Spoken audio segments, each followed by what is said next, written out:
Yo entré un día en Facebook hace 5 o 6 años, porque a mí lo que me interesaba era la literatura, a ver cosas de literatura, novelitas y tal. Y me encontré con Patricio Alonso. Y ahora soy hispanista. Y creamos un círculo hispanista cultural de Madrid. Todo es gracias a Patricio Alonso. Él, cuando se lo cuento, no me hace ni caso, pero es que es la pura verdad. Es una persona que está las 24 horas del día dedicado a esto. Es una pasión que es muy de agradecer, porque además él es español, pero del otro lado, del Virreinato de la Plata, como muchas veces dice él, ¿no? Entonces, yo se lo quiero agradecer. Y todo este viaje que se ha pegado, que le veo más delgado desde la última vez que le vi. Y nada, muchísimas gracias, Patricio. Bueno, a ver, usamos este, ¿se escucha bien?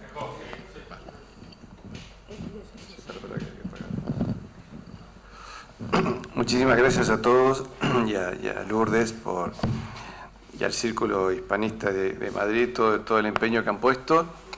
Gracias por haberse venido en esta noche tan húmeda y por haber invitado a un amigo acá que lo tengo, a Marcelo, que siempre nos recuerda, ¿no? Eso de que somos españoles del otro lado, ¿no? Así que acuérdense de comprar el libro de Marcelo, de parte. Pero además, ya tenemos a otro, Julio Genche, que escribió un libro magnífico sobre derecho de Indias y me mandó un par de ejemplares, uno para mí y otro para el jefe de cátedra de Derecho de Indias en la Universidad de Buenos Aires y en la Universidad Católica. Todavía un cuerpo de 3 o 4 profesores que se armaron un archivo gigantesco. Para mí que estos vinieron, se robaron el archivo de Indias, se lo llevaron digitalizado, porque incluso lograron visita de prestigiosos profesores de España, ¿no? Entonces cada tanto me decían, che, venite a la universidad.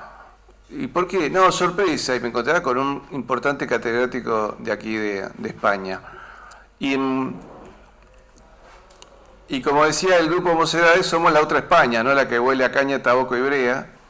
Y que de alguna manera este divorcio que hemos sufrido parece ser que ahora hay un corcoveo. Ya nos estamos empezando a retobar contra los abogados mentirosos que salieron de Londres.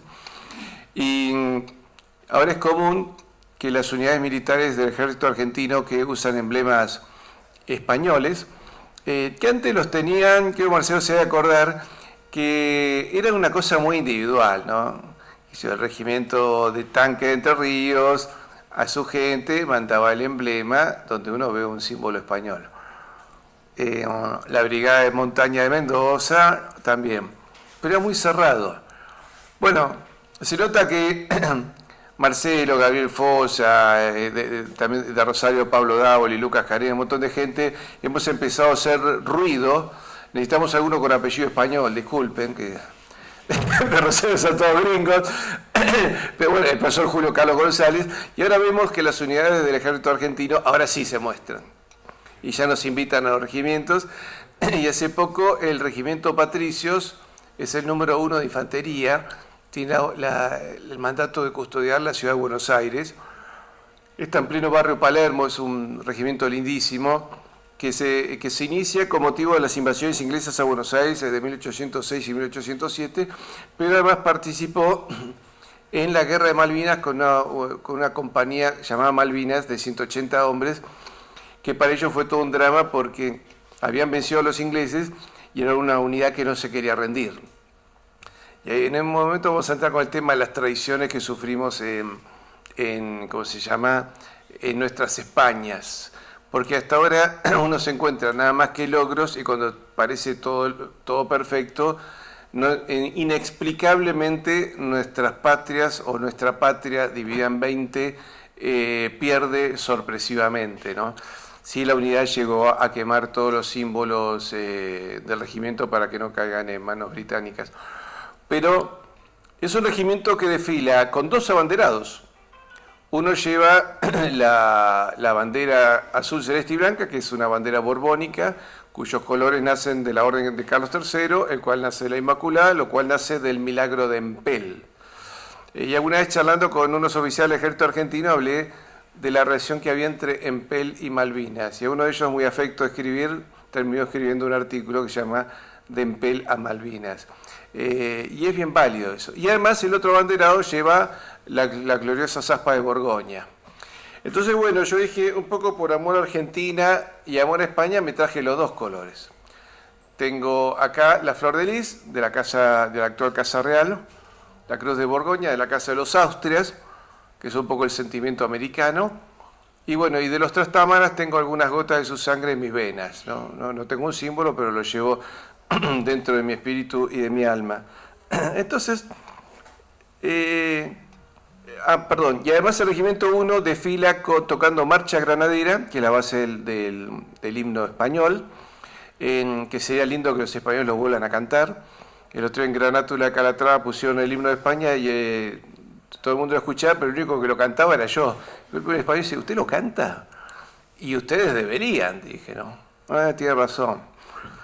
Y además desfilan con pompón borbónico y algunos llevan una faja con la roja igualda. Y además de tocar marcha general, luego recitan las ordenanzas militares de Carlos III, que fueron válidas en las Fuerzas Armadas Argentinas hasta después de la guerra por las Islas Malvinas de 1982. Creo que por el año 84-85 se terminó dejando de lado esas ordenanzas.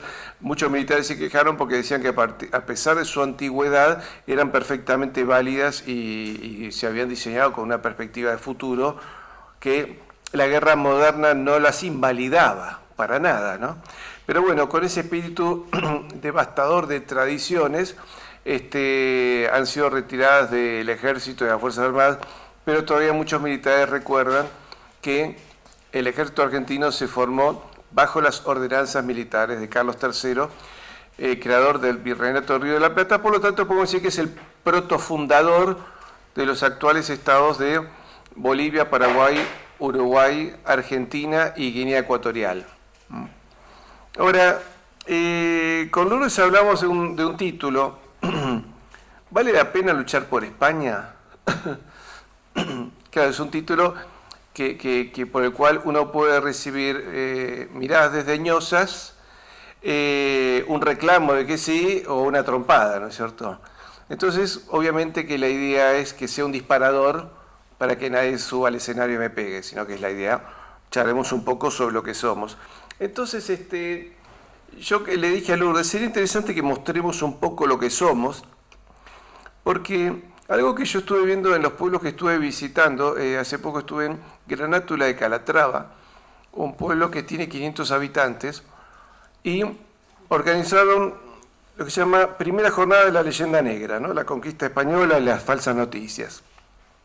El pueblo tiene 500 habitantes y consiguieron 300 asistentes. La mitad eran del pueblo y la otra mitad creo que eran de Almería y algunos de acá, ¿no es cierto? Lorena más cerca. Y al lado mío estaba Alfonso Borrego, bueno, todos los conocen, él es tataranieto del cacique Jerónimo. Estaba Marta Vera, que es cónsul de España en El Paso, Texas. Estaba también el profesor Ricardo Danel, que es mexicano viviendo en Estados Unidos. De Texas había todo un equipo, había como 10 tejanos dentro, que vienen dando conferencias por toda España y pasaban por Granátula. Y le digo, Alfonso, ¿cómo te convencieron de venir a este pueblo tan chiquito? La verdad que no sé, pero está fantástico. Entonces yo cuando vi ese espíritu de organización, un pueblito que logró que esas jornadas tengan réplica como en 10 medios de comunicación, algunos del extranjero, a mí realmente me sorprendió por el empeño de una concejal que dijo, yo voy a defender a España porque a las autoridades principales del país no se las ve ni se las espera. Entonces ella, como madre de familia y responsable política de su pueblo, decidió hacerlo. Por supuesto que había temores en algunas autoridades. Yo pregunté, ¿pero cuál es el temor? Digo, o sea, Alfonso Borrego es un apache chiricahua, pero no le saca la piel a nadie. Yo soy americano, pero no soy caníbal. Dice, no, el temor es a hablar bien de España. Caramba, tenemos un problema. Yo pensé que íbamos a hablar muy bien de Inglaterra y todo lo que nos robó, con lo cual muchos españoles nos iban a bajar los dientes. No, el temor es a hablar bien de España.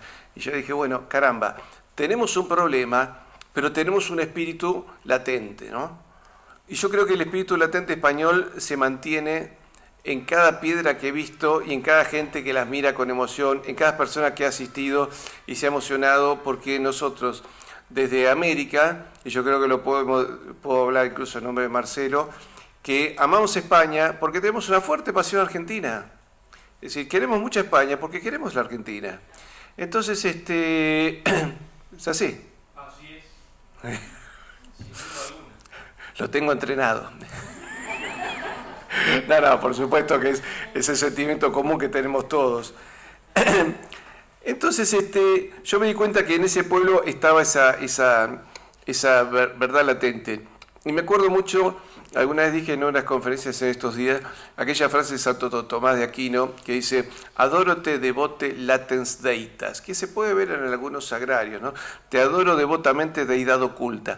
Y esa cosa oculta es el alma oculta de España, que todavía se ve en esas paredes y en el amor que la gente siente por ellas. ¿Por qué?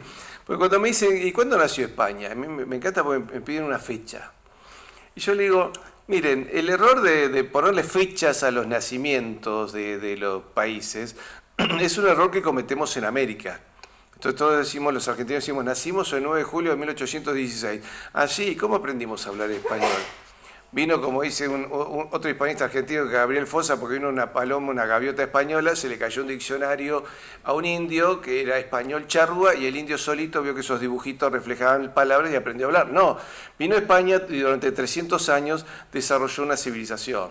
Entonces, eso de la fecha de nacimiento me parece un absurdo, pero sí creo que hay una fecha o hay un momento donde hay el destino de España se marca, que es cuando Santiago, visitando esta tierra, y vino de lejos, vino de Medio Oriente, dicen, no, este pueblo no me va a dar ni 5 de corte, no me hacen caso, son descreídos, junté apenas 7 cristianos, nadie me hace caso, y se produce la bilocación o el traslado de nuestra Santísima Madre, y lo convence, quédate porque de esta tierra van a salir santos.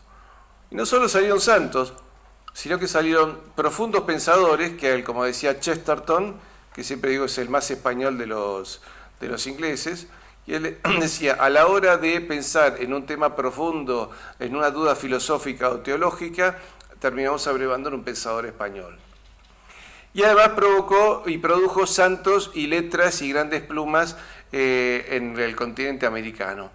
Así que me acuerdo una vez estando en Buenos Aires, estábamos en un sindicato, ¿no? Y había todo un mapa del continente americano y había un español invitado y le preguntamos, ¿qué ves en ese mapa?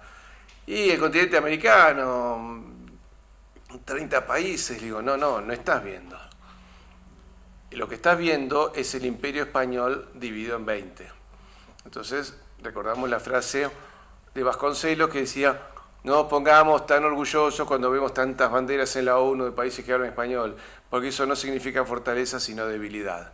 Nos han debilitado, nos han separado en 20 y estamos cada uno muy orgullosos de nuestro chauvinismo y no nos damos cuenta que eso fue toda una maniobra para rompernos. Por supuesto que toda la historiografía argentina se discute si fue o no fue necesaria, si nos vimos obligados, si la responsabilidad de los Borbones o de los Borbones, pero en realidad, más allá de una eventual mala gestión de la corona, sí se nota una acción política concreta de un cambio geopolítico por parte de los británicos, ¿no es cierto? Porque hoy nuestros gobernantes, desde que yo tengo uso de razón, son un desastre y nuestros países no se parten en 20, no es que las provincias rompen los pactos de sujeción al Estado Nacional, sino que se lo aguantan, ¿no es cierto? Hablo de Argentina, yo supongo que ustedes están todos maravillados con los políticos españoles y los... Porque además con tantas leyes que hay, ya uno no sabe qué puede decir y qué no puede decir, ¿no es cierto? A ver si nos atacan de politicofobos o algo así. Entonces, yo lo que vi que en ese pueblo Caratá, a ver, lo que uno siempre ha leído, analizado y demás, pero palparlo, es que siempre España se basó en los valores cristianos y en ese valor del Pilar de Zaragoza. Y esa decisión que tuvo Santiago, que logró nada más ni nada menos que el mandato de la Madre de Dios, y le dijo, vos te quedás acá. Y a partir de ahí, San Juan de la Cruz, San Ignacio de Loyola, etcétera, San Fernando, rey de España, etcétera. Es más, España ha tenido reyes santos. Yo quisiera tener un presidente santo en la Argentina. Sueño y sueño, y me han dicho que tengo que largar con la ciencia ficción, porque eso para Ray Bradbury o alguien así, pero no para la historia argentina. Ahora, en la historia de la creación de España, siempre vemos que España, en ese ímpetu, claro, Santiago estaba solito y logró el impulso y siguió, ¿no? Siempre España venció grandes dificultades con menos recursos. Es decir, el Cid Campeador venció estando muerto. Después vendrá alguno y dice, no, que eso es leyenda, que sí, que no. Para mí el Cid Campeador salió, estaba atado como fuera, ganó, venció estando muerto y hasta se parecía a Charlton Heston, que lo personificó en el cine. No me vengan con otra historia porque para mí eso es el Cid. Y otras figuras como Blas de Lezo, que ya en nuestras tierras americanas, faltándole medio cuerpo y con 2.700 hombres, venció a 27.000 ingleses, ¿no? Entonces, a mí me hace mucha gracia porque el almirante Vernon, en ese ataque, con 186 buques, logra capturar unos fortines adelantados al fuerte principal de Cartagena, ¿no? Lezo, discutiendo, a pesar de discutir con el marqués de Lava, bueno, junta a toda la población, hicieron un foso más profundo alrededor de la fortaleza de Cartagena. Cuando ponen las escalas, no llegaban. Los terminan derrotando. Cuenta la leyenda que Vernon se va gritando, maldito seas Lezo, y que Lezo le gritó, en América se habla español y se reza a Jesucristo.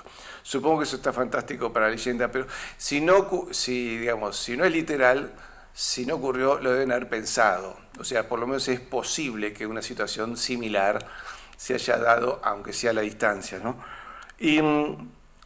Y la otra figura que a mí me llama la atención es Millán de Astray, otro hombre, fíjense que Lezo y Millán de Astray tenían los cuerpos baldados, le faltaban, y además cada parte que perdieron su cuerpo no fue por enfermedad, siempre han dejado un pedazo de jirones de cuerpo defendiendo un espíritu civilizatorio, ¿no? Entonces cuando uno ve al almirante Churruca en la batalla de Trafalgar, batalla en la que pelearon 9 rioplatenses en la manía española, porque se consideran tan españoles como cualquiera, y cuando pierde la pierna, metió la pierna en una bolsa con aserrín y siguió aguantando hasta que se murió desangrado.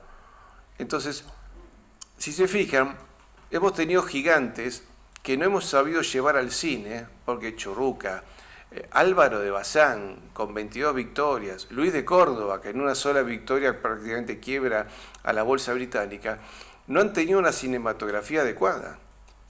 Entonces, en cambio, Hollywood nos muestra a unos piratas fantásticos como si fueran unos tipos divinos. Y en realidad, cuando uno investiga la historia de esos piratas, muchos fueron cobardes. Drake incluso abandonó a su hermano en una batalla. Pelearon siempre por dinero. La honra la habían tirado los perros. Y siempre, por supuesto, nos acusan a nosotros de ser nosotros los malos, los que no tenemos honra. Cuando ellos jamás han tenido honra, no tienen buen gusto y su comida es espantosa. Pero, y quiero contar algo de Millán de Astray.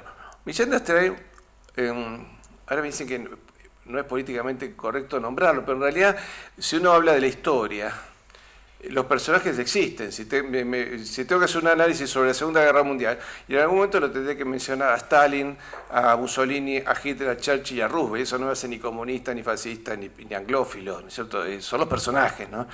Millán de Astray vino a dar clases al Colegio Militar de la Nación. Yo estuve en el Colegio Militar, incluso vi la bandera que él trajo de regalo con los símbolos de Isabel y Fernando. Y de un discurso fantástico. Fue un día de gloria. Todos los cadetes, todos los oficiales se habían arreglado el uniforme, todos querían estar impecables porque llegaba el creador de la Legión, ¿no? Y de un discurso donde trató a los cadetes como herederos de los tercios, herederos de aquellos grandes capitanes que hicieron España, que conquistaron el globo. Y un oficial le dice, general, mire, los cadetes tienen un sueño. Dice, ellos tienen la ilusión de que usted les tome lista. ¿Tomar lista? Y sí, cada uno de ellos quiere escuchar su nombre en su boca. Y bueno, dijo, bueno, sí, eso es importante, están todos los cadetes muy emocionados, y lo curioso es que cuando empezó a nombrar los apellidos, la mitad eran italianos. Pero todos esos ítalo-argentinos se sentían tan hijos de España como cualquiera. ¿cierto? Así que si bien al general se le escapó cierta sonrisa, pero vio también que esos hijos de la tierra americana eran hijos de la misma madre patria y que todos se sentían consustanciados con el mismo espíritu. En ese plano de hermandad, después vamos a ir al tema concreto, pero me parece que es importante plantear estos ladrillos, estas bases para entender lo que somos, ¿no? Hace poco había un programa de televisión en Argentina dirigido por dos militares retirados, uno era un mayor y otro teniente coronel, que habían incluso peleado en la guerra de Malvinas. Era un programa de geopolítica lo que hacían, ¿no? Y un día entrevistaron a un general español. Y el trato permanente de estos hombres era llamarlo mi general. Ustedes podrán decir, bueno, que ese es un protocolo que se utiliza en todas las Fuerzas Armadas, con un oficial subordinado saluda a un oficial de otra Fuerza Armada de otro país y lo puede llamar de esa manera. Pero el sentido afectuoso que ponían estos oficiales argentinos no era un sentido protocolario, era un sentido que salía del afecto, ¿no? Y uno de ellos me dijo que él tenía el orgullo, ya un militar retirado, de que a él le había tomado lista el general Millán de Astray. Y lo vivía como si fuese una condecoración. El que me lo dijo era un hombre que se destacó luego en la guerra de Malvinas, o sea, tenía méritos propios, ¿no? Pero el hecho de que toda la historia de España, encarnada en el creador de la Legión, haya pasado junto a él y de alguna manera lo haya tocado, había inflamado su corazón y lo que había hecho era sentirse más argentino, más español y más propiamente miembro de la misma civilización. Porque en el fondo los pueblos, antes que ser naciones, somos tradiciones. Por lo tanto, yo veo que en realidad en la historia de España y de Argentina, y lo vemos en toda América, se repite lo mismo, hemos sido capaces de grandes logros y siempre terminamos siendo derrotados, no por los que vienen de afuera, sino por alguno que viene de adentro, ¿no? Alguna vez un gobernante argentino dijo, peor que el gringo que nos compra es el criollo que nos vende.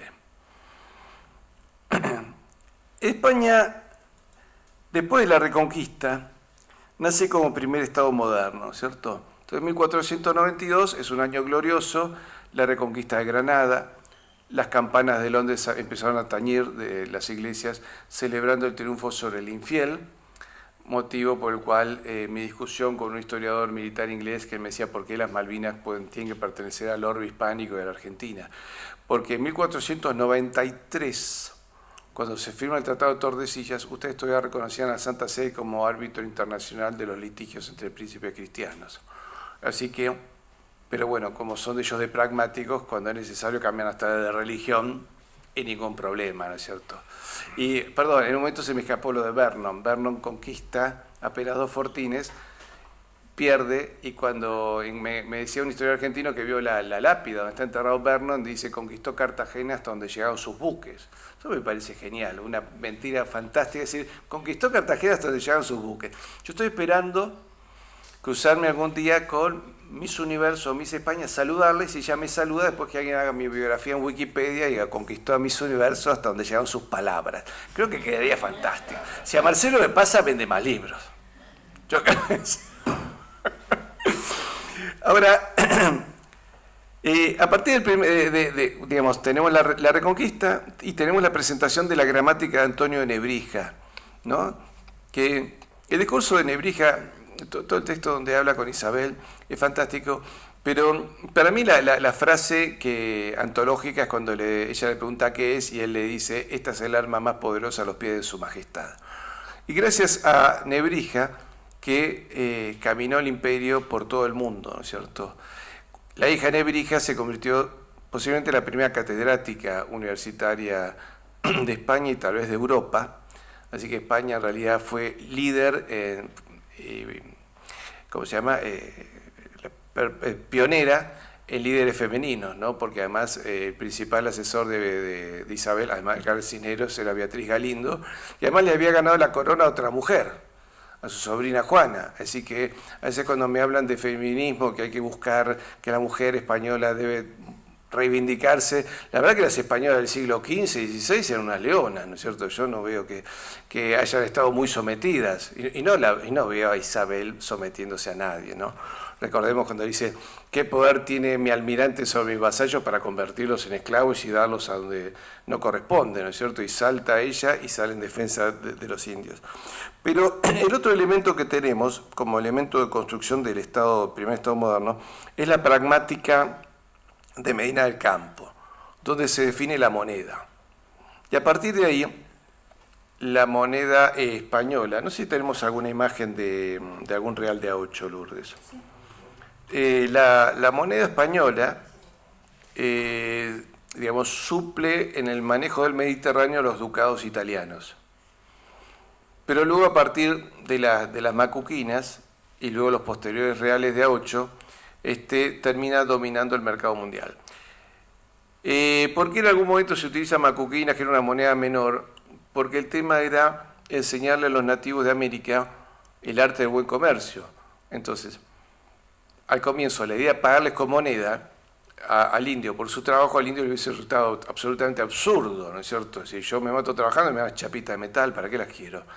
Y por otra parte, cuando me dicen sí, porque Colón le cambió espejitos por pepitas de oro. En realidad las pepitas de oro que trajo Colón fueron muy poquititas, sirvieron para un viril que es para sostener la hostia en una custodia que está en la catedral de Toledo.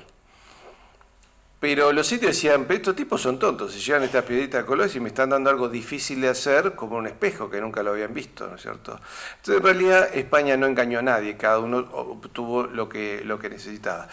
Pero los primeros procesos de conquista fue enseñarles al indio a cultivar nuevos alimentos. España le aporta el 80% de la dieta cárnica y cerealera, y los aborígenes aportaron la papa, el chocolate y el tabaco, ¿no es cierto? Así que todos los diabéticos y enfermos de pulmón pueden echarle la culpa a los aztecas y reclamarle a López Obrador, dice, por culpa tuya, al presidente natural de Cantabria, ¿no? Estoy muy molesto porque al único argentino del cual no ha hablado mal es de mí.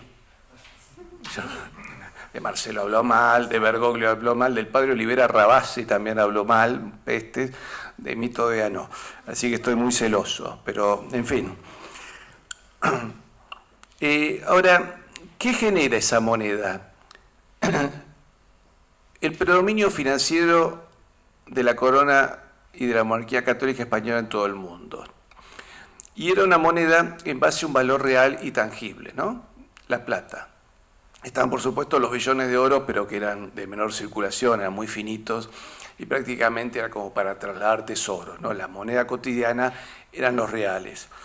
Denominación de octavos que se mantuvo hasta la edad moderna. Wall Street lo siguió utilizando como elementos de fraccionamiento, en 8 y en 16 avos, hasta creo que en 99 o 2000.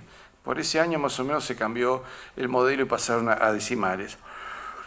Pero esto le permitió a las tribus de América descubrir que podían ser productos que podían llegar a otras partes del mundo y de distintas partes del mundo traer elementos que fueron en su propio beneficio. A punto tal que Miguel de Legazpi, cuando conquista Filipinas, lo hace con, además de marineros españoles, viajan marineros americanos, indígenas, que aprendieron a subirse a lo que ellos llaman esos montes flotantes, aprendieron a manejarlos, y hay muchísimos relatos de que resultaron ser extraordinarios marineros. Lo mismo pasó en la creación de la Marina de Guerra Argentina, donde el almirante Brown decía que había entrenado gauchos, que habían dado toda la vida a caballo, los sube a los barcos y se sorprendió que fuesen excelentes marineros. Evidentemente había algo en el amor de la tierra que fortalecía a esos pueblos.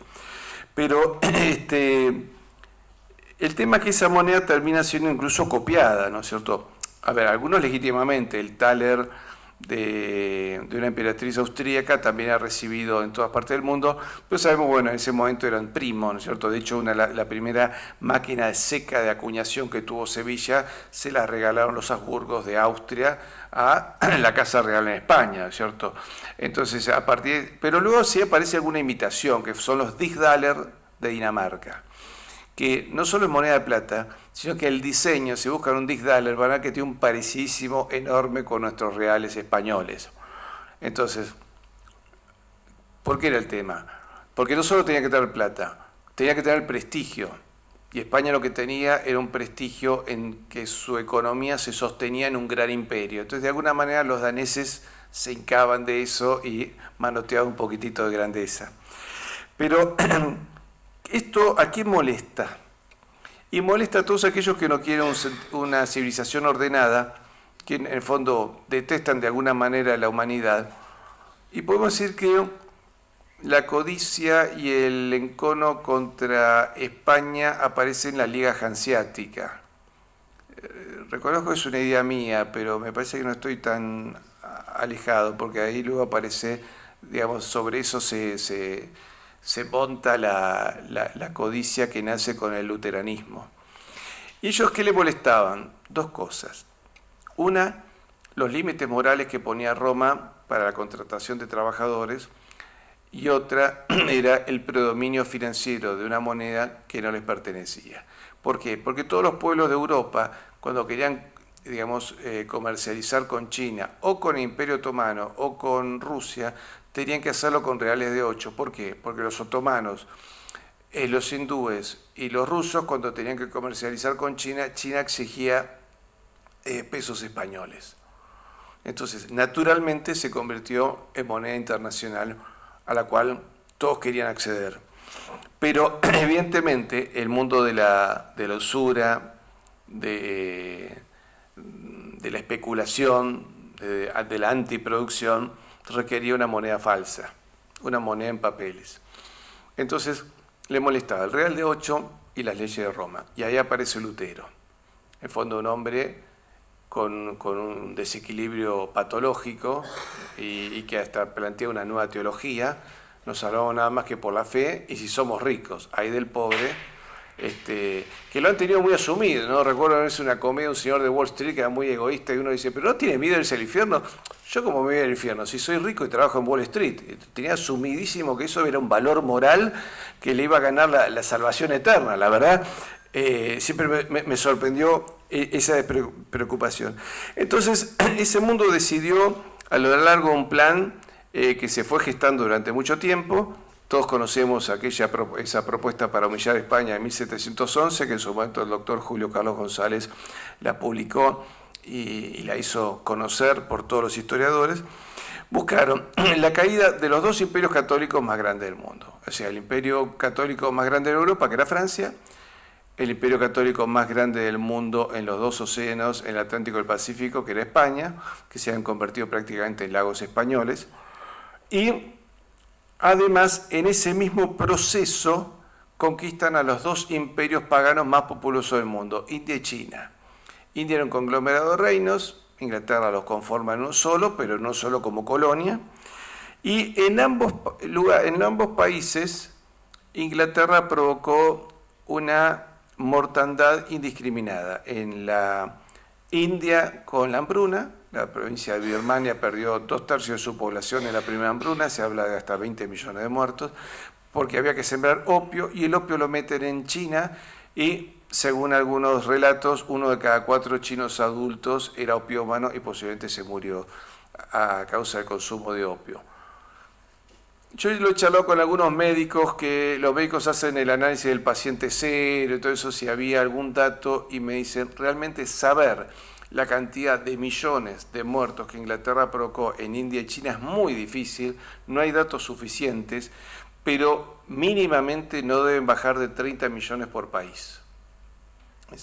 Se dice fácil, pero hay que tener un estómago desalmado para provocar semejante dolor, porque debe ser terrible ver una madre morir a su hijo de hambre. Sin embargo, el Imperio Británico lo hizo sin hacerse ningún problema. Entonces ahí vemos dos mundos distintos, ¿no? El Imperio Español basado en valores cristianos y el Imperio Británico basado en codicia.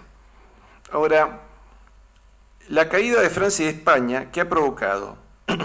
Que Francia, España y las hijas de España en América, en estos últimos 2 siglos no hemos tenido paz.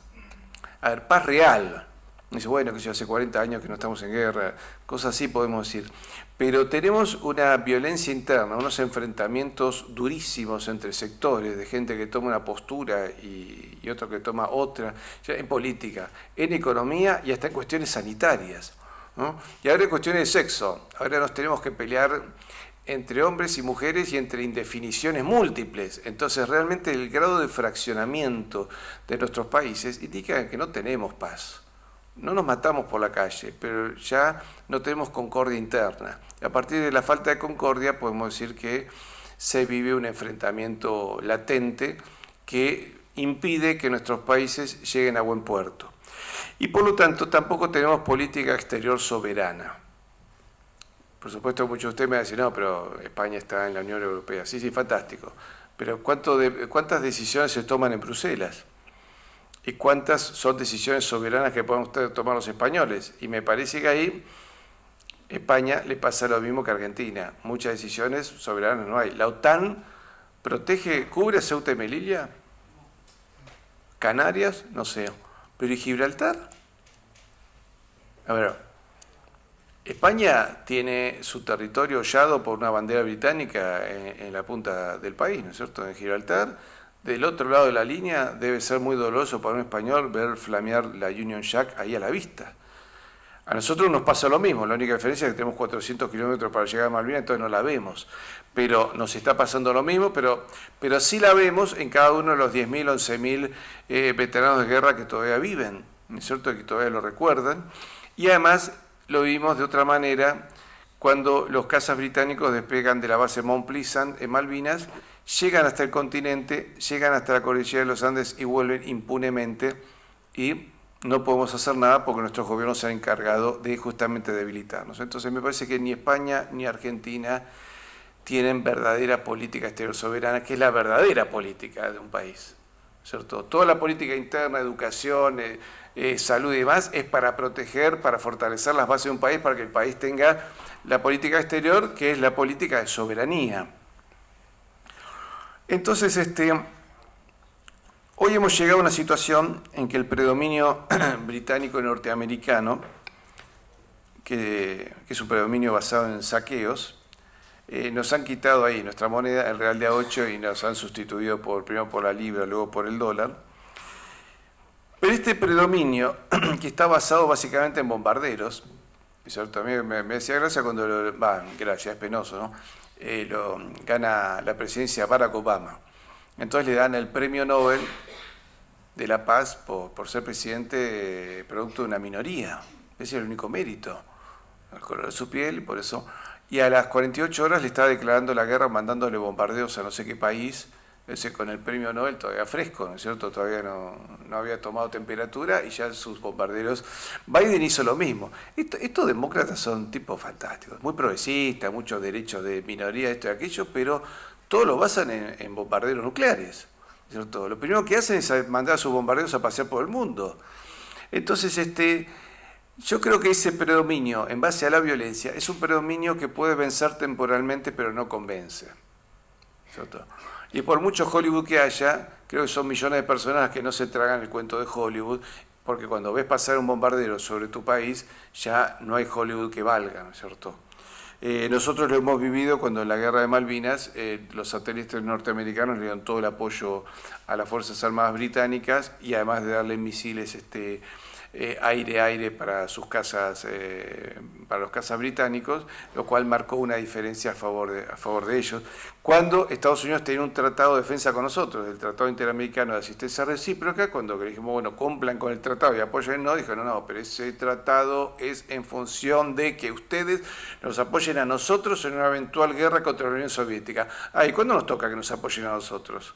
Bueno, eso parece que no estaba en la letra chica del contrato. Por supuesto, el TIAR, el Tratado Interamericano de Asistencia Recíproca, se cayó en ese momento y nunca más nadie lo pudo reflotar. Entonces, creo que estamos llegando a una situación.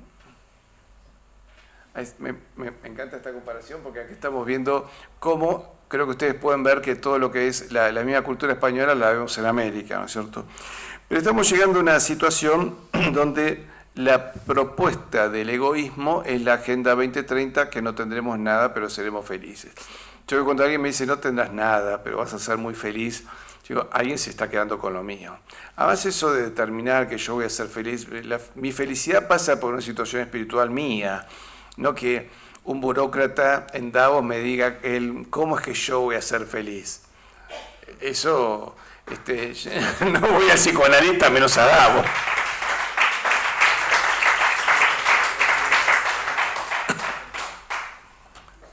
Gracias. Se nota que yo asusto menos que el personaje de Davos. Me recuerda a Marcelo el Pelado, ese malvado de Davos. Schwab. Yo lo veo y digo, yo creo que vieron que los holandeses cuando un chico se porta mal le dicen, si no te portas mal, si no te portas bien, viene el Duque de Alba. Hasta hace poco me decía un holandés en Buenos Aires, cuando yo era chico me asustaban con eso, con el Duque de Alba. Creo que ahora vamos a poder asustar a los chicos con Klaus Schwab.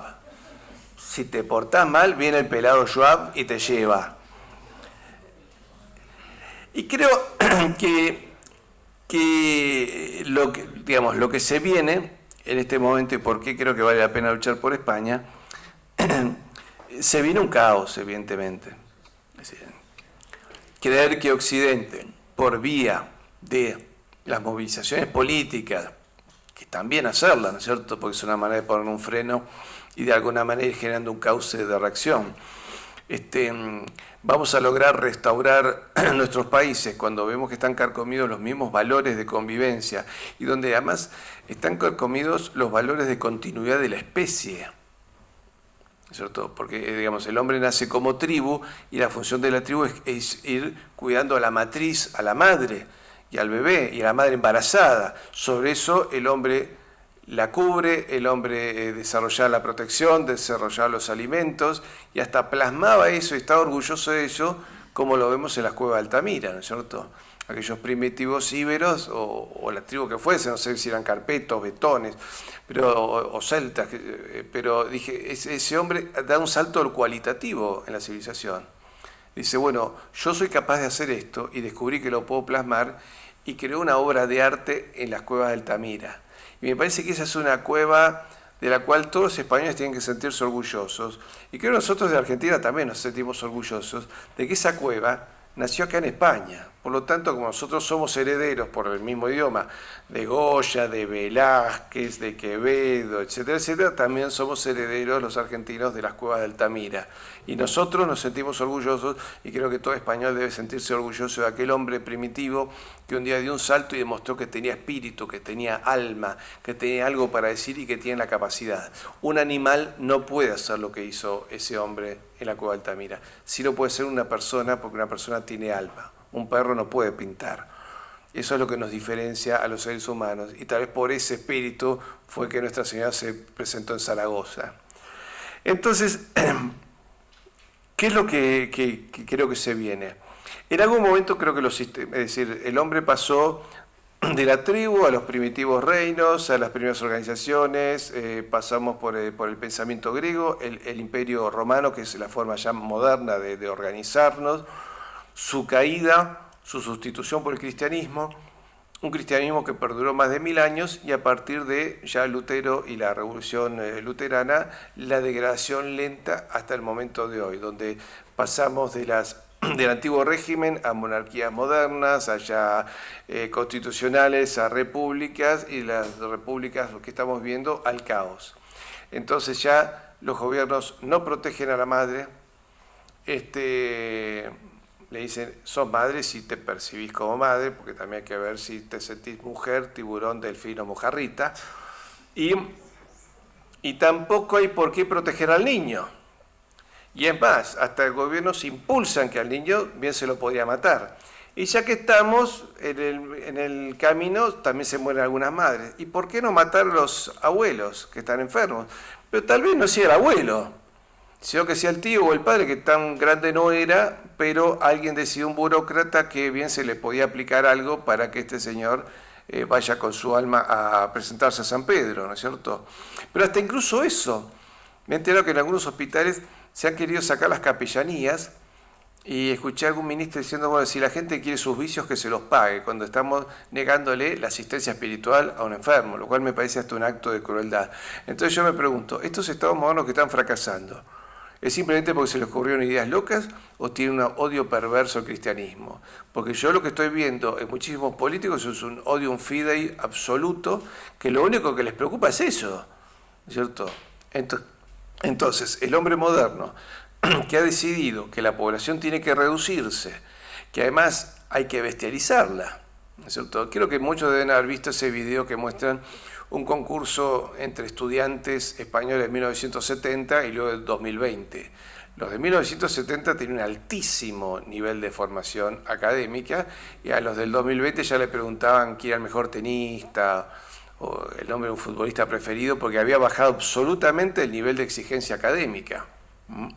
Me decía incluso Roca Moner Ruiz, profesor justamente de Derecho de Indias, el que me dijo que el libro de Julio era excelente, lo estaban utilizando en Buenos Aires, y se estaba buscando el monumento a María Pita, y le pregunta al muchacho, ¿no sabes dónde queda el monumento a María Pita? No, no sé quién es, pero vos no sos de acá de Galicia. Sí, pero esa mujer de qué, y decir, no es de mi época. Y le dijo, y tampoco de la mía, hombre, pero eso que no quiere decir que, ¿cómo que? Y Colón tampoco de la mía.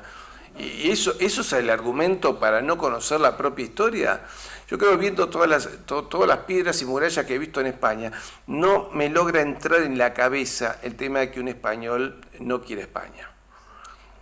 En Argentina, lamentablemente, se ha demolido casi toda la obra edilicia que dejó España, que fue una obra enorme. Pero cuando uno visita el Cabildo de Buenos Aires, o el Cabildo de Salta, o la Casa de Ejercicios, que está en la ciudad de Buenos Aires, y en realidad uno toca esas paredes y siente que las murallas nos están hablando.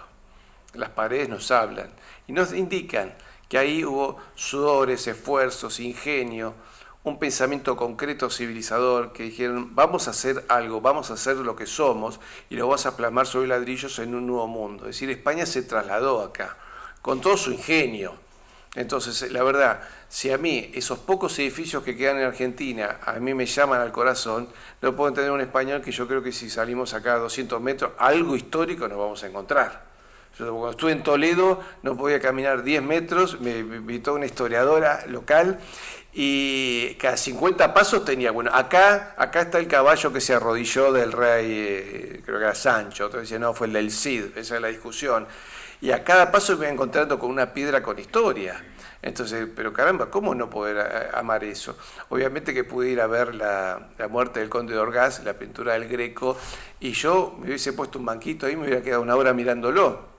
Entonces digo, si España pudo provocar esos semejantes genios que llevó al filósofo francés Hipólito Taine a decir, hay un momento superior en la civilización humana, el siglo español del 15 al 17, la España del 15 al 17, no puedo concebir puedo concebir el asesinato de España por parte de dirigentes perversos. Lo que me cuesta entender es que no haya españoles que lo paren esto de una manera u otra o de como sea, porque si seguimos por este camino llegaremos a una Agenda 2030 que no es que no tendremos nada y seremos felices, es realmente una agenda perversa. Y cuando leemos la agenda perversa, yo sugiero volver a releer el Apocalipsis porque van a tener la sensación de que están leyendo el diario del día. Hagan la prueba, léanlo, versículo 13 al 17, lo que ha pasado estos últimos 2 años, y realmente van a tener la sensación de que están leyendo el diario de hoy. Pero además es un diario que no está filtrado, porque los diarios de hoy también sabemos lo que son. Entonces, sí creo que cuando Occidente colapse, no sé, no llegarán alimentos, alguien va a cortar la luz, se caerá WhatsApp, se caerán los sistemas y se llegará a esa situación de desesperación. Cuando todo parezca perdido, yo creo que ahí va a comenzar lentamente un periodo de conciencia y posiblemente de restauración, ¿cierto? ¿Y cuál va a ser la restauración? Y va a ser digamos, el occidente anglosajón es un occidente que se ha perdido a sí mismo. Uno ve la bandera británica llena de cruces. Tal vez la bandera británica sea la más católica de todas y es el país más ateizado que tenemos en Europa. Las naciones del Báltico todos tienen una cruz en sus banderas y apenas creen en su sombra. Entonces, ese occidente no tiene respuestas para dar, porque el ser humano es cuerpo y alma, y cuando un pueblo no tiene, el sistema ya no le da más respuestas, es porque ese sistema ha caducado. Entonces, ¿qué es lo que va a quedar? Yo creo que va a quedar la hispanidad. ¿cierto?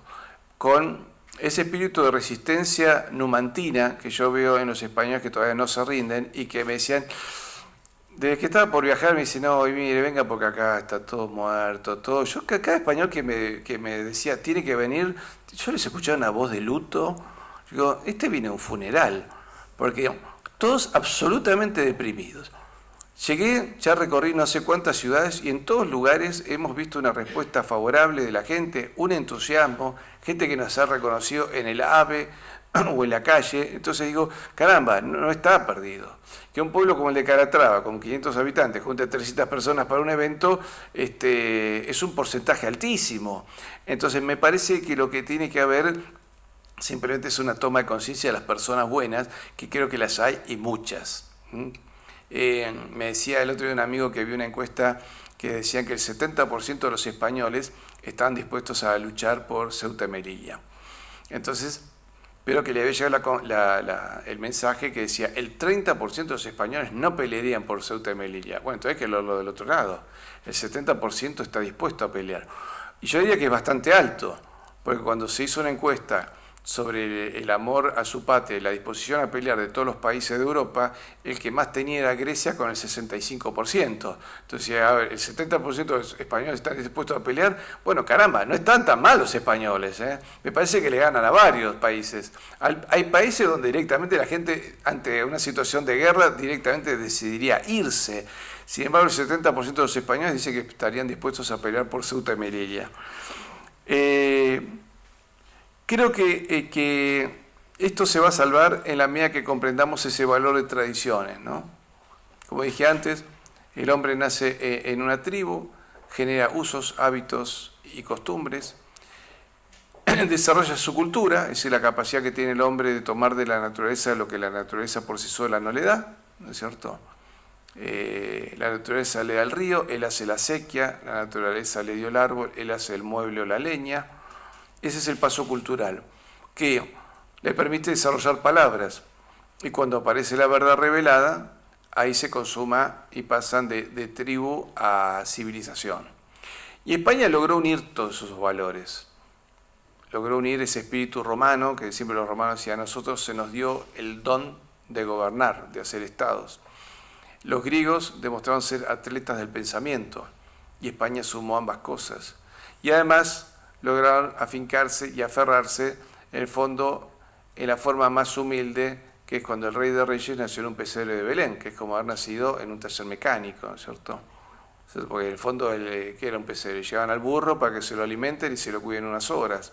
Así que era una mezcla de taller mecánico y playa de estacionamiento. Y el haber aceptado el cristianismo, que nace de una forma tan humilde, demuestra la hidalguía del español. Y en cada español que he visto, he notado esa condición hidalga y me acordaba de esa frase, no me acuerdo quién fue el castellano, que decía un hombre muy simple, que él decía que era tan hidalgo como el emperador, como Carlos I, y un poquito más que él, porque él es medio flamenco.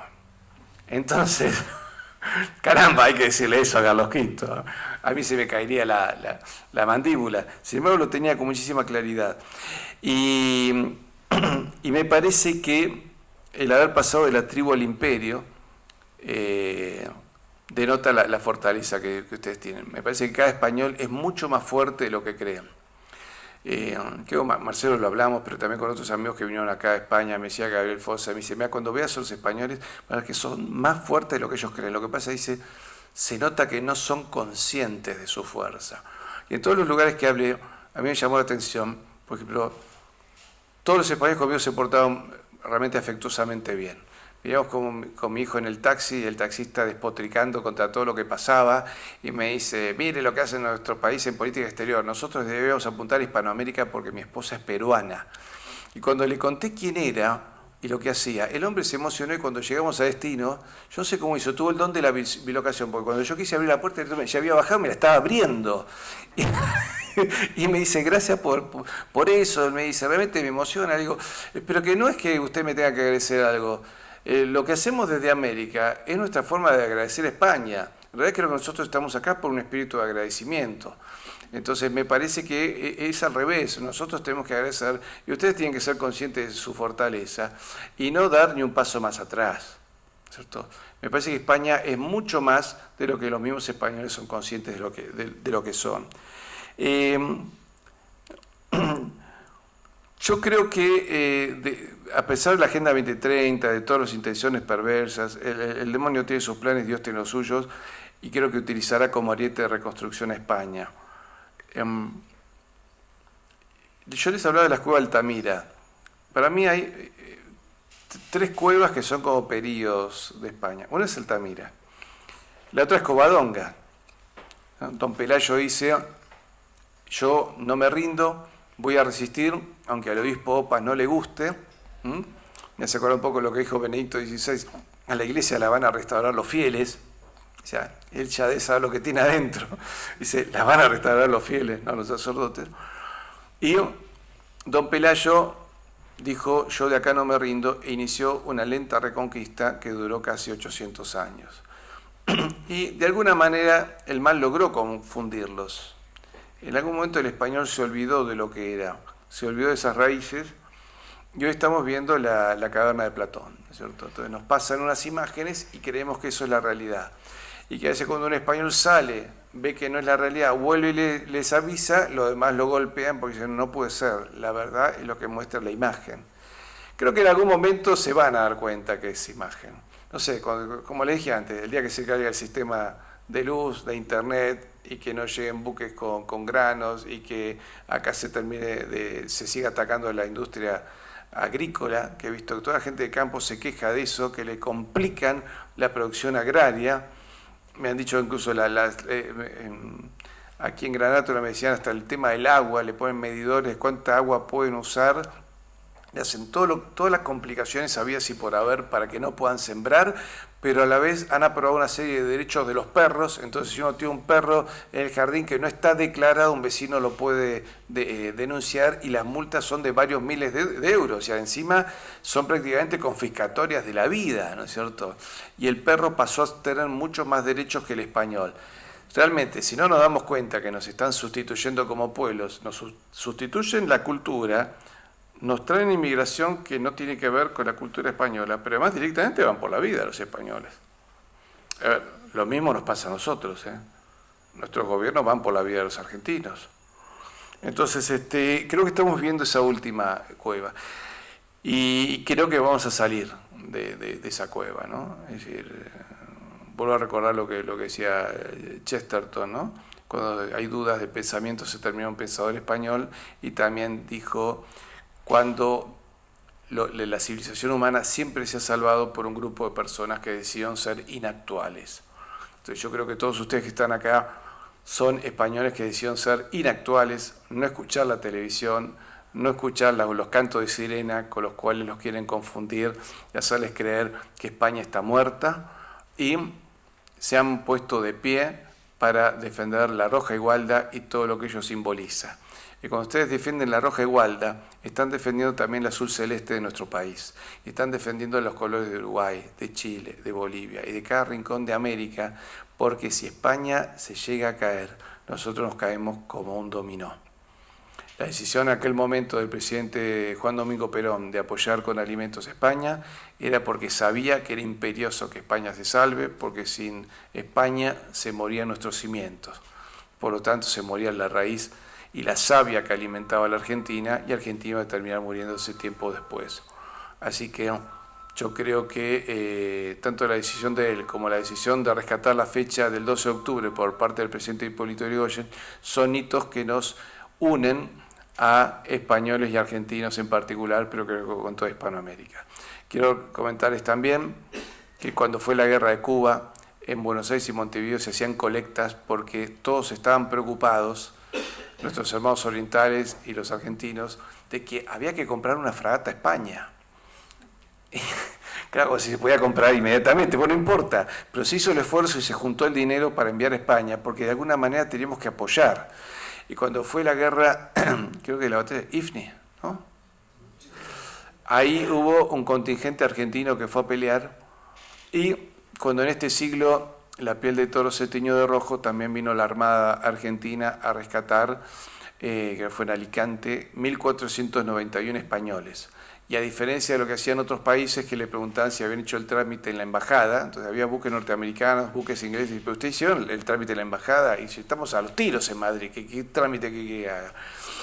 La Marina Argentina no le preguntó si tenían trámites o no tenían trámites, ni qué ideología pertenecían, sino que veían que había españoles que estaban temerosos, que querían salvar a sus familias, y los subieron a los buques al 25 de mayo y al Tucumán, y cuando ya no había espacio, el comandante y la tripulación cedieron sus camarotes para seguir metiendo españoles, y tanto el comandante como los marineros durmieron al sereno sobre la cubierta del barco, porque había que salvar a los españoles, no se los podía dejar atrás.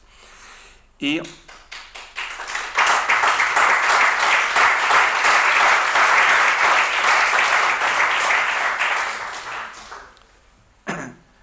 por lo tanto, creo que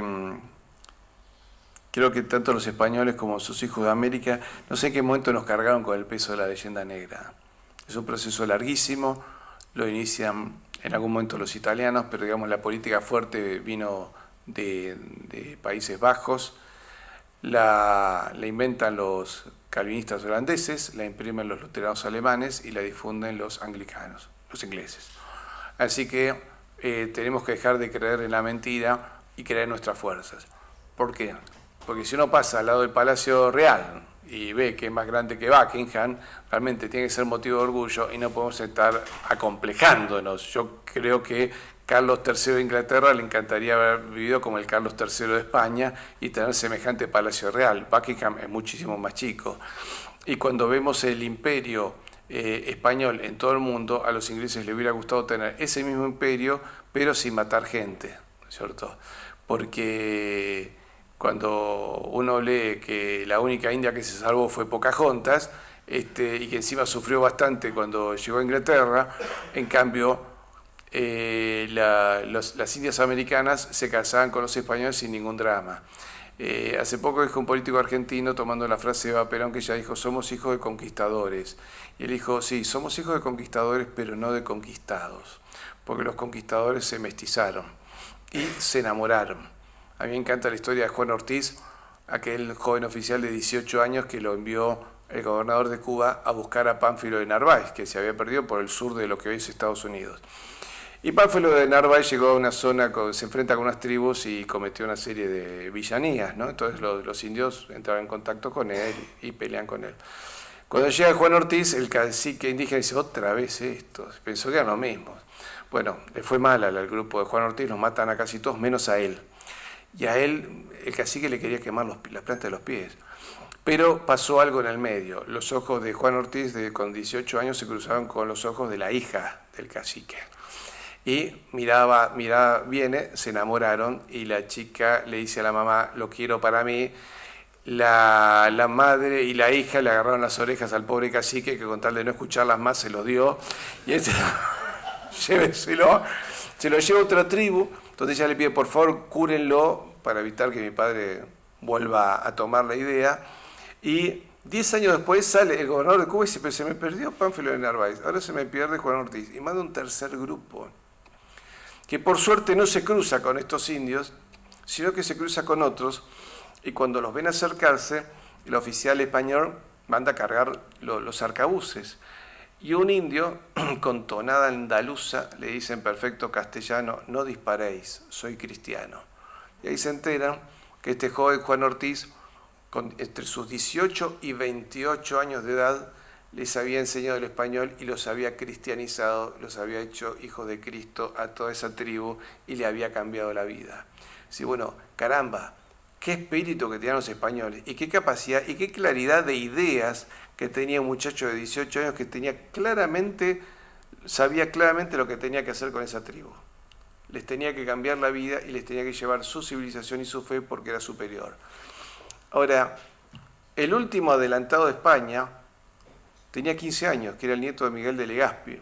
Cuando Legazpi suma a los filipinos a España, que lo hacen por voluntad propia, ¿no? Incluso es más, algún ministro le dice a Felipe II: mire, señor, la verdad, ahí en Filipinas no hay mucho, que ahí hay canela y no sé qué más. Y Felipe II dice, ¿pero hay almas? Sí, claro, hay alma, hay gente. Bueno, entonces vamos por ahí. Esa decisión civilizatoria de España luego terminó dando réditos económicos. O sea, por un ingreso hubiera sido impensable, abandonaba eso. Para Felipe II era importante las almas y Filipinas se convirtió en el mayor emporio comercial de Oriente durante 400 años. Es decir, los dramas económicos de Filipinas nacen a partir de 1898, no antes, y que además significó el arrepentimiento del general Aguinaldo, que al poquito tiempo ya se estaba arrepintiendo de lo que había hecho, ¿no es cierto? Pero volviendo digamos, a esta obra monumental que hizo España, y Miguel de Legazpi, cuando conquista Filipinas, le dice, mira, hay una isla todavía que queda por ahí, que estoy seguro que se sumarían al imperio. Y él le dice al nieto, digo, ¿querés ser el último adelantado? Y ese chico con 15 años fue y se convirtió en el último adelantado de España. Yo digo, qué juventud que tenía España, ¿no? En el siglo XVI. Qué claridad de espíritu. Ahora me van a decir, no, pero han cambiado mucho, es un desastre, los chicos se drogan. Sin embargo, en algunos lugares que he ido me he encontrado con jóvenes con mucha claridad de espíritu, con mucho ánimo, con un alma muy fuerte, y que yo los veía y digo, me parece que estos muchachos se subirían al barco de Legazpi e irían a conquistar el mundo. Así que la mayor sorpresa me dio un chico que es español de nacionalidad, pero no nació en España, nació en Rusia. Y con 15 años se comunica conmigo porque había inventado un reino de ficción, el reino de Wikonga. ¿Y esto dónde está? Ahí se sume todas las islas que están en el Pacífico, que fueron territorio de España, que hoy no son de nadie, España las podía reclamar, entonces yo las reclamé de forma imaginaria, y digo, ¿y quién es tu rey? Felipe VI, dice. Bueno, entonces digo, ¿y por qué quieres tanto España? Digo, ¿de tus padres? Dice, no, mis padres son españoles, yo soy ruso, me dice. Me adoptaron siendo muy chico, mis padres eran diplomáticos, y yo estaba abandonado, y me trajeron. Y de que me educaron, y me educaron con tanto amor a esta tierra, que yo sigo amando aquella tierra en la que nací, pero me he enamorado de España, y por eso hace esos juegos en internet, y me dice, mi padre me permitió viajar con él muchísimo tiempo, y fuimos a esas islas. Entonces ahí nació mi idea. Entonces yo qué hacía en cada isla, tomaba 2 ramas, las ataba, armaba una cruz, la clavaba y le ponía el nombre de un santo español. Ahora, ¿qué llevó que un chico nació en Rusia, en las antípodas geográficas de España, aunque ambas son naciones bisagras del continente, ambas se expandieron llevando el cristianismo, se haya enamorado tanto de España? ¿Qué nos lleva a nosotros, que somos una mezcla, donde yo tengo una parte española, tengo otra parte alemana, otra italiana y otra francesa, y no reniego de ninguna de ellas, no reniego de ninguna de esas 4 partes, me haya enamorado de esta tierra? Porque creo que lo vimos con muchísima pasión en Argentina. Cuando en la guerra de Malvinas nuestros pilotos se lanzaban al grito de por la Virgen de Loreto sobre los buques británicos, ese no es un grito baladí, no es un grito que venga del shintoísmo, no es un grito que venga del islam ni del protestantismo, es un grito católico y es un grito absolutamente español. Cuando nuestros soldados de una división de infantería, un batallón, cantaron una famosa marcha militar y o política que se utilizó mucho en España, me han hecho tantas precauciones y ya no sé si hay cosas que se pueden decir o no decir. Pero, bueno, parece ser que un grupo de infantes argentinos se pusieron a cantar el Cara al Sol. Y un grupo de ingleses la escucharon, uno se dio cuenta y dijo, guarda que vamos a chocar contra la Legión, y se retiraron. Entonces, fíjense, de alguna manera la Legión española estuvo con nosotros. También me enteré, en su momento me acuerdo que en el consulado, creo en Barcelona, se presentaron curiosamente juntos 600 españoles a pedir, venir a pelear. Y empecé a investigar y parece que fue una de las banderas de la Legión, que quisieron presentarse. Bueno, obviamente ni sus superiores lo dejaron, ni nuestro gobierno tenía la claridad suficiente para aceptar todas las ayudas. Pero sí es curioso que buena parte de la América española quiso venir a combatir con nosotros, y cuando traicionados por un mando militar nos rendimos, porque los ingleses luego reconocieron en la Academia Militar de Sandhurst que ellos no estaban en condiciones de tomar la capital y ni siquiera estaban en condiciones de soportar un contraataque argentino. A pesar de eso, vemos que los pueblos que nos ofrecieron fuerzas, protestaron enérgicamente porque no se les permitió venir a combatir junto a nosotros. Entre ellos quiero rescatar al gobierno de Guatemala. ¿Por qué? Porque ellos se portaron muy bien con nosotros cuando Argentina se portó muy mal con Guatemala. En 1977 Guatemala hace un reclamo internacional por Belice, que sean las Malvinas o el Gibraltar de los guatemaltecos, y la Cancillería argentina dijo, ¿cómo vamos a apoyar a esta gente? Y apoyaron y votaron a favor de los ingleses. 5 años después nosotros entramos en guerra con Inglaterra y Guatemala nos perdona y nos ofrece un regimiento de alta montaña de 350 comandos entrenados para el frío que venían con su equipo y su armamento, y el gobierno argentino no tomó en cuenta esa oferta, y el día que nos rendimos, el 14 de junio de 1982, a las pocas horas el gobierno de Guatemala estaba presentando una queja formal al gobierno argentino por habernos rendido sin haber aceptado la ayuda guatemalteca, que estaban dispuestos a venir a luchar, combatir y sangrar junto a nosotros. Así que eso quiere decir que hay una hispanidad latente en todo el continente.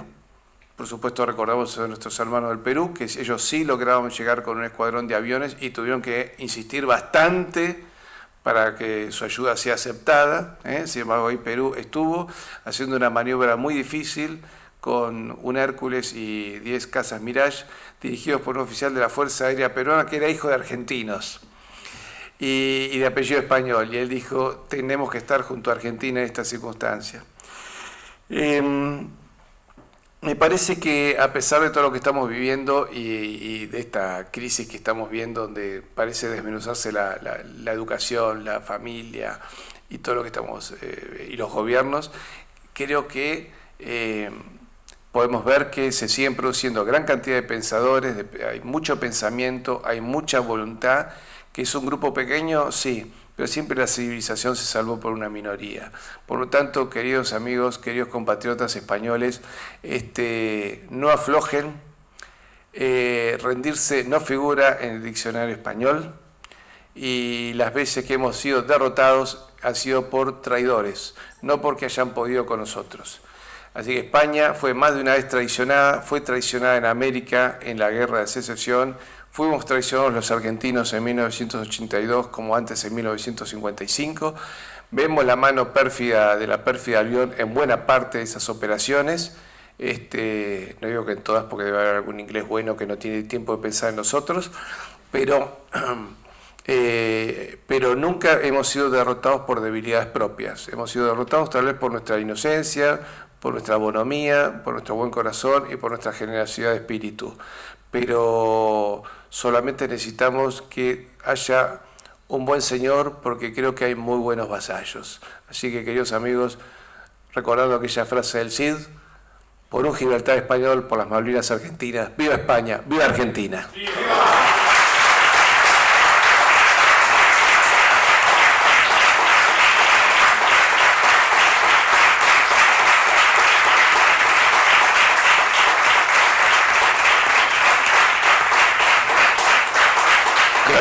Gracias.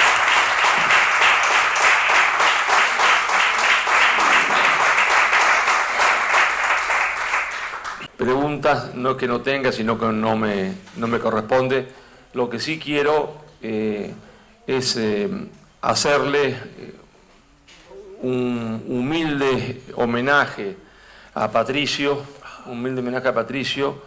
que se lo hago no porque sea un amigo, no porque sea un compatriota, se lo hago porque merece, si hay alguien que fue uno de los primeros en los tiempos modernos, me estoy refiriendo, en levantar la bandera de la defensa de la hispanidad, fue Patricio. Y por lo tanto, valga mi homenaje y creo también el homenaje de ustedes, de todos ustedes a Patricio, por haber sido uno de los primeros en levantar, a veces casi en solitario, esa bandera. Así que un muy fuerte aplauso, por favor, para Patricio.